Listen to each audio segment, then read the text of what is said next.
Hey, how you doing? Good. Can you hear me then?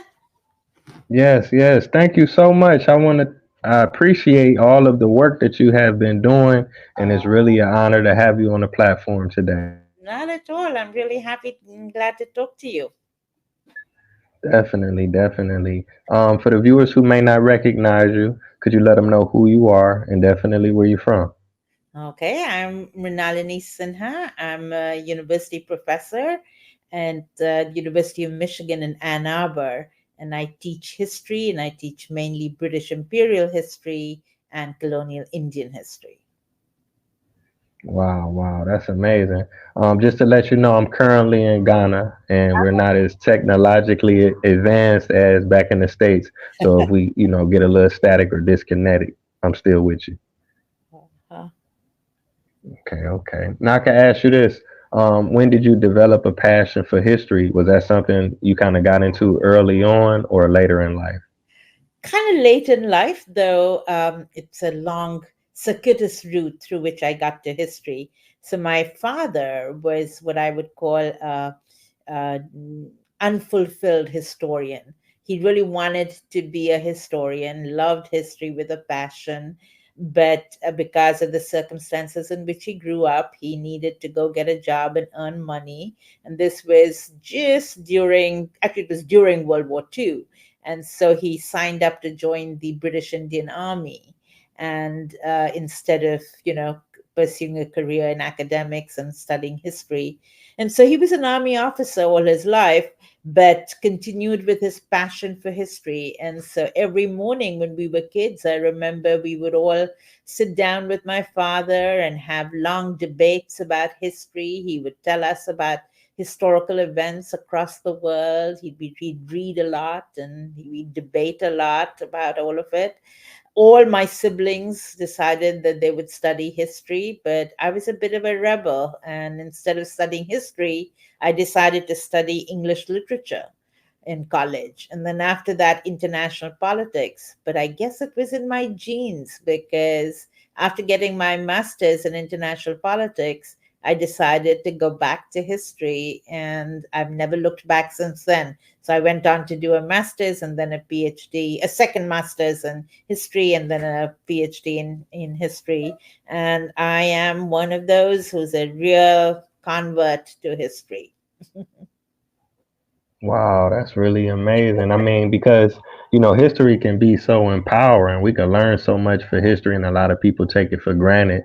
But you were able to come up, in your childhood and have your dad share a lot of history with you. So obviously, he planted a major seed.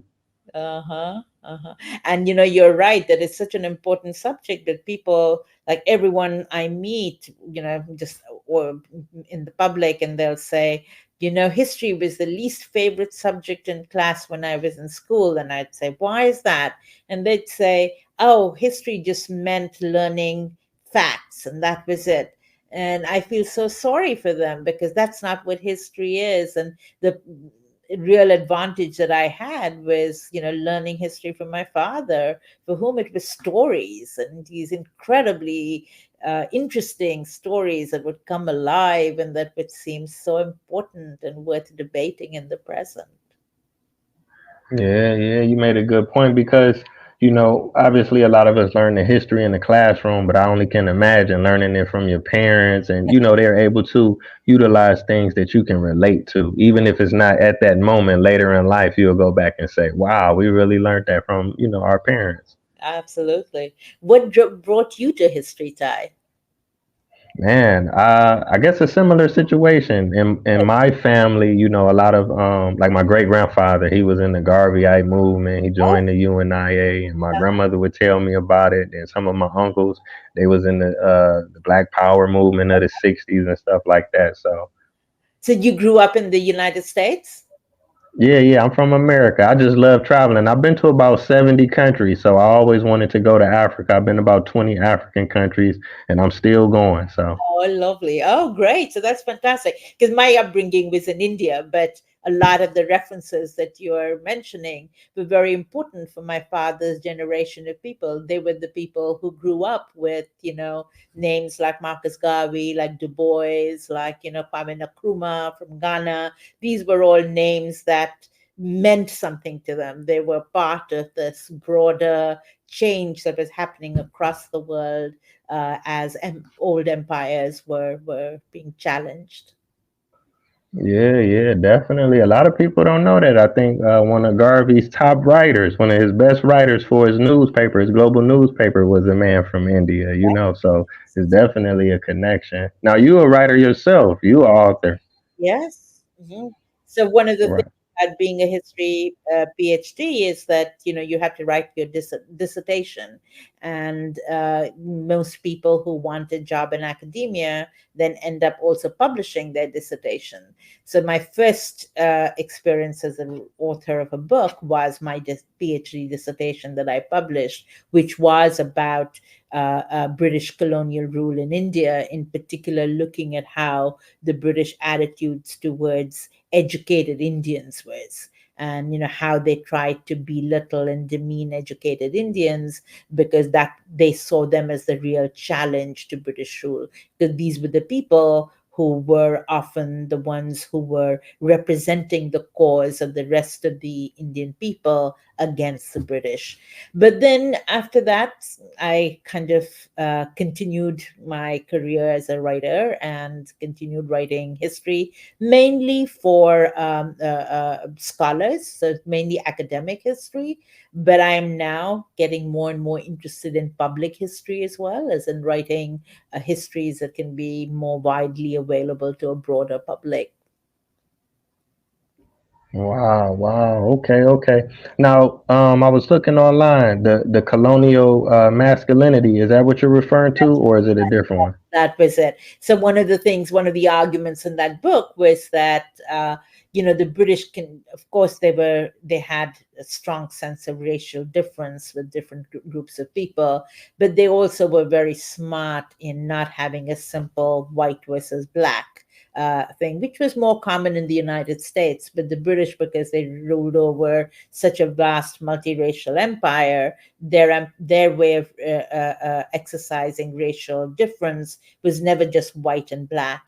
They had a whole series of gradations, through which they ruled. And when it came to Indians, they initially, when they became colonial rulers in India, the British were actually much weaker than India economically, for example. So it's one of those odd things that is only through ruling India that Britain would become this big industrial power. So at that time, in the early years, they were much more interested, before they gained their power, they were much more interested in kind of seeming to be more and more like the Indian people. So one of the things they started asserting was the commonality, which is true. There was a commonality between Greek and Latin and Indian languages like Sanskrit. And from that developed this idea that the group of people who spoke this Proto Indo European language that gave rise to Sanskrit, Latin, and Greek, that they must represent a single racial group. And that group they gave the name Aryans or Aryans, that Hitler would later use that term. That is actually a Sanskrit word which really means a good person. It's not a racial type. And the similarity in the languages didn't mean similar racial stock. But in the 19th century, a lot of people mistook the linguistic commonality with racial commonality. So then they started saying that the Indians were Aryans, just like the Europeans were, but that these were Aryans who had declined, degenerated because of the tropical climate. But since they were claiming a racial commonality with the Indians, it was very hard to use very simple racist stereotypes, because they were saying we were the same racial stock originally. So instead, they found different ways of making racial distinctions. And one of the ways that they used against educated Indians, not against the majority of Indians, but against the class of educated Indians, was to say that you had degenerated and become effeminate, that you didn't want manly enough.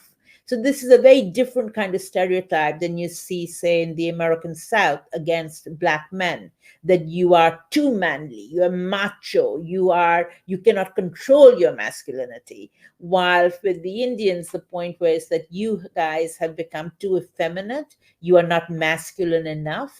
So I was exploring how that stereotype developed and how the British used that stereotype in various ways to both proclaim that, oh, we believe that we are the same race, we are not making any racial distinctions, we don't believe in making racial distinctions. But instead of making racial distinctions, they were then making kind of putting it on this gender stereotype, that the reason you are not being given certain rights, or the reason you're not given certain positions, is because you're not manly enough, you're not masculine enough. So that's what I was exploring in the book. Wow, wow, that is so interesting. I appreciate you breaking that down. Now I can ask you this because you wrote this in 1995, so that was maybe like 30 years ago, and I believe recently India has the largest population on earth. Do you feel like it's still a major effect of colonialism there, or have they kind of broken away from it, or? I mean, in some ways, both my answer to that would be yes and no. So, if you think of it in colonialism only in terms of political and economic control, I'd say yes, they've certainly broken away from it. And you can see that in the economic development of India after independence. It took a long time, probably didn't start really happening till the 1990s. But already after independence in 1947, you see that those long periods of famine that the British that happened in India during British rule, that was put in check. Literacy grew up, developed. People's per capita income increased. Economic self-sufficiency was achieved on a lot of fronts. So yes, economically there was a big difference between British rule and independence. Politically, big difference. There was no democracy under British rule. Very few people were given the right to vote towards the end of the British Empire. But India, all of a sudden, would do something absolutely unique, something that had never happened in any European country before, which was on one single day to give every adult universal franchise. So if you take the history of the United States, or take the history of Britain or France, people got the right to vote in stages. First, only white propertied men, then eventually black men, then eventually women. But yet, people were, especially if you take the history of the US, we have a history of also voter suppression among certain groups of people, especially among minorities. While in India in 1947, everybody, the poorest of the poor, got the right to vote. So those legacies of colonialism, India completely challenged and sort of developed a path of its own. But on other issues, the legacy of colonialism continues, and you can see that in certain cultural attributes, especially in terms of creating divisions between different groups of people. The independence movement tried to address that, especially under a leader like Gandhi. In India, the big division that the British used was not ethnic or tribal, as it's called in the African context, but mainly religious. So the Hindu Muslim division both continued at the time of independence and continues today. Certain ways of understanding identity, certain cultural practices, those are also legacies of colonialism that continue and that are much harder to overthrow than the more sort of uh, formal structural issues like political change and economic change. Oh, okay, okay. Now I wanted to ask you about I believe this is your second book. Is it Feminism and Internationalism? That was yeah, that was a project that I did as a edited volume, with inviting lots of people to write in, and that was mainly an attempt to kind of highlight the work of feminism or womanism or whatever we want to call it from the global South, because a lot of our ideas about feminism still sort of are centered around the West, around, the Anglo American tradition in particular. We think most of it came from there. And sometimes men in the global South will also say that. So when women ask for rights in Ghana or in India or in Nigeria or wherever or Malaysia, often the male political leaders will say, oh, this is a Western thing. This is not, from here.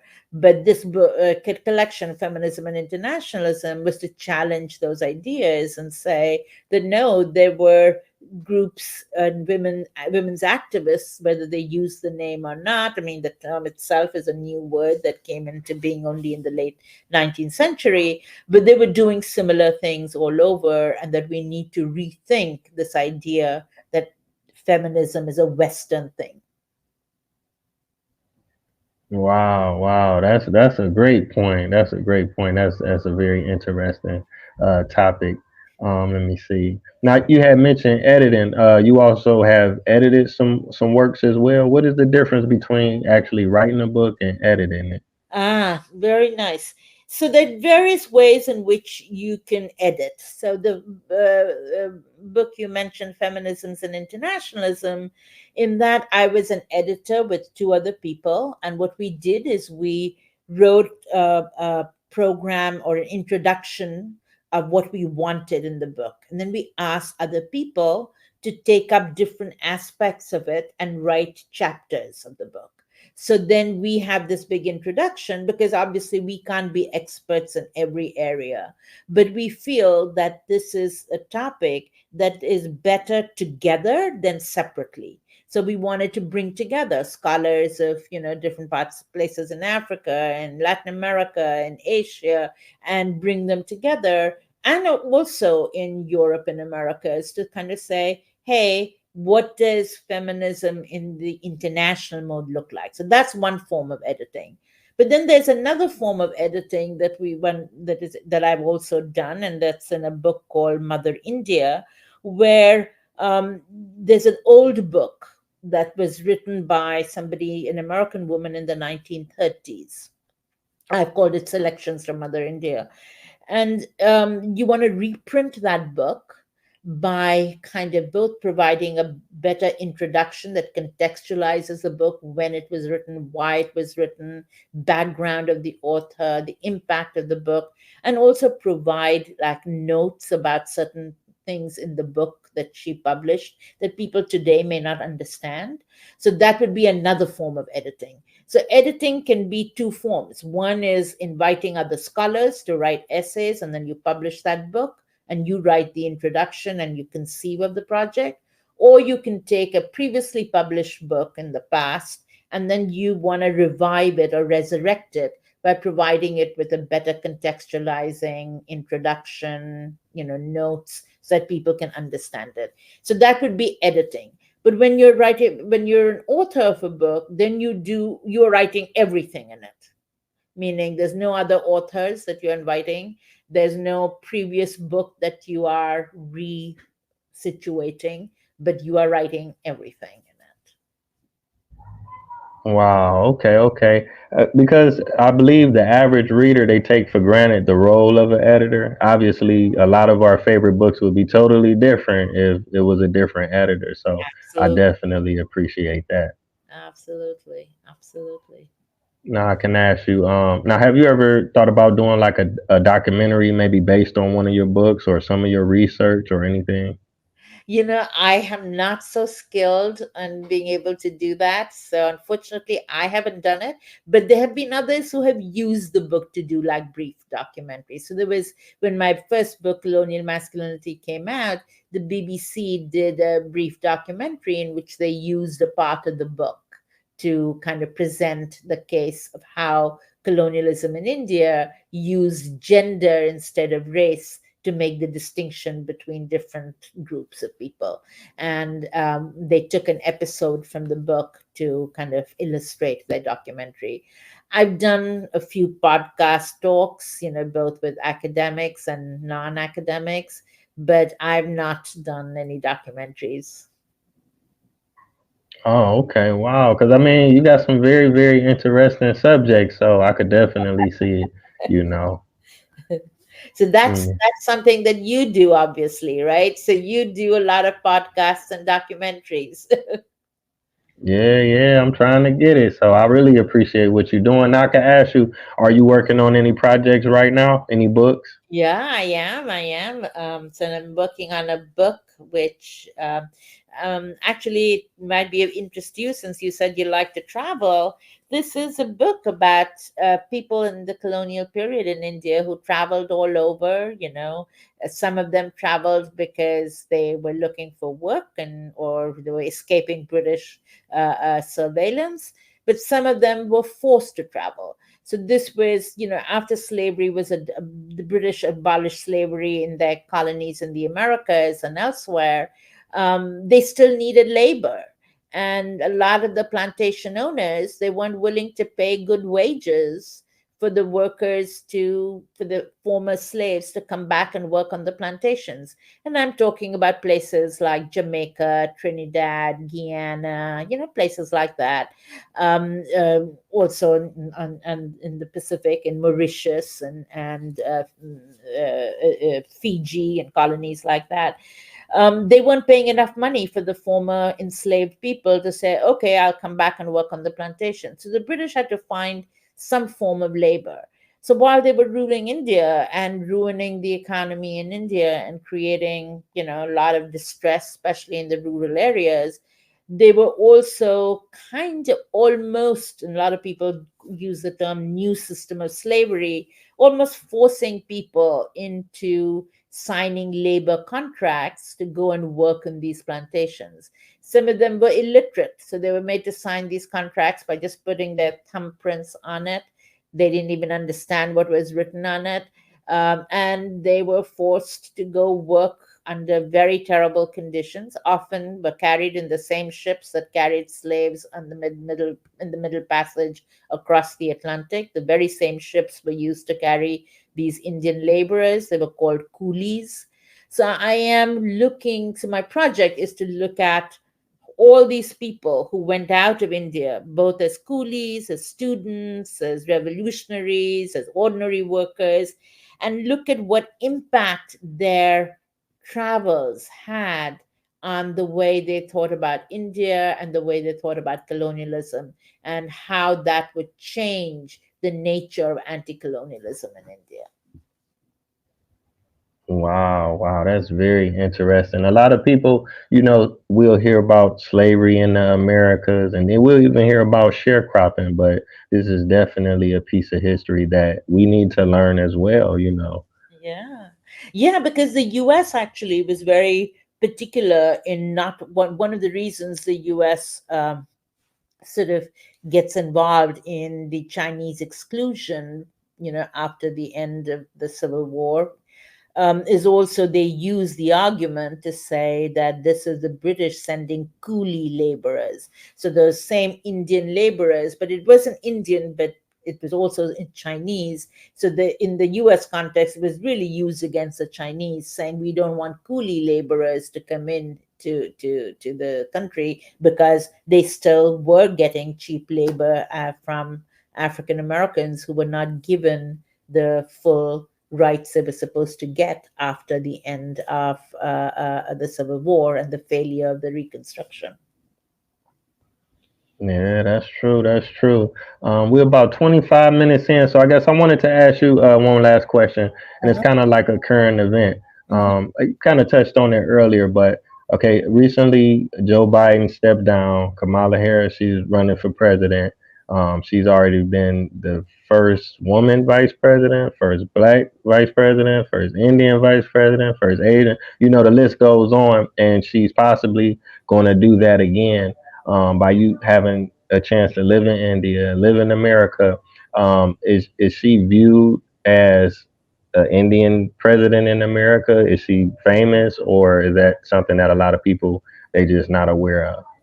In India, partly because, in US news is news everywhere, all across the world, in this way that, news from other parts of the world is not so much news in the US.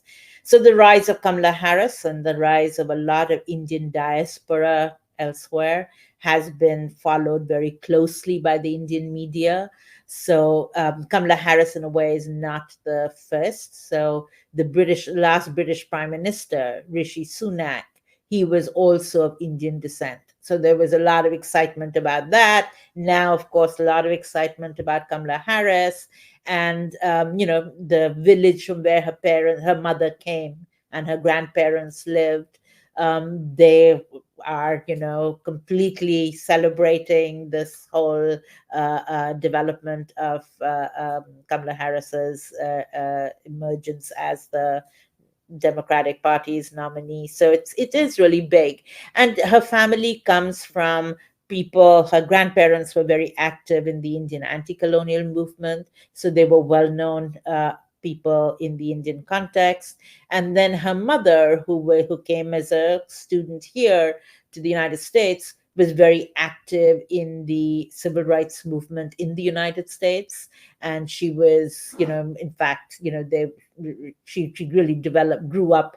Kamala Harris really grew up within an African American community more than she did in the Indian diaspora community, because her mother was quite a sort of somebody who was charting out her own path. She wasn't the standard Indian immigrant who came to the United States. So, in many ways, her rise to fame is being watched and monitored very carefully in India.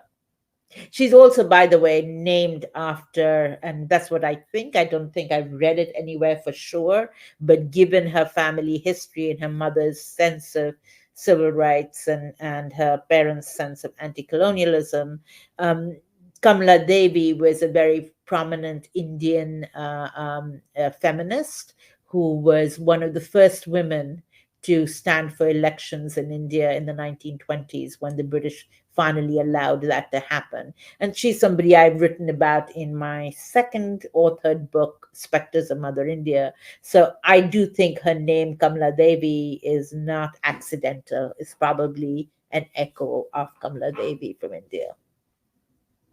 Wow, okay. That's interesting as well. I really appreciate you sharing that. Thank you so much. I appreciate you coming on the platform. It's definitely been a phenomenal episode. My mind is still processing the knowledge and the information that you shared, and I definitely look forward to the work that you have coming in the future. Okay, thank you so much, Ty. I really enjoyed talking with you as well. All right. Thank you too, and thank the viewers as well. Until next Thanks, time. everyone. Peace. Bye bye. All right. Bye bye.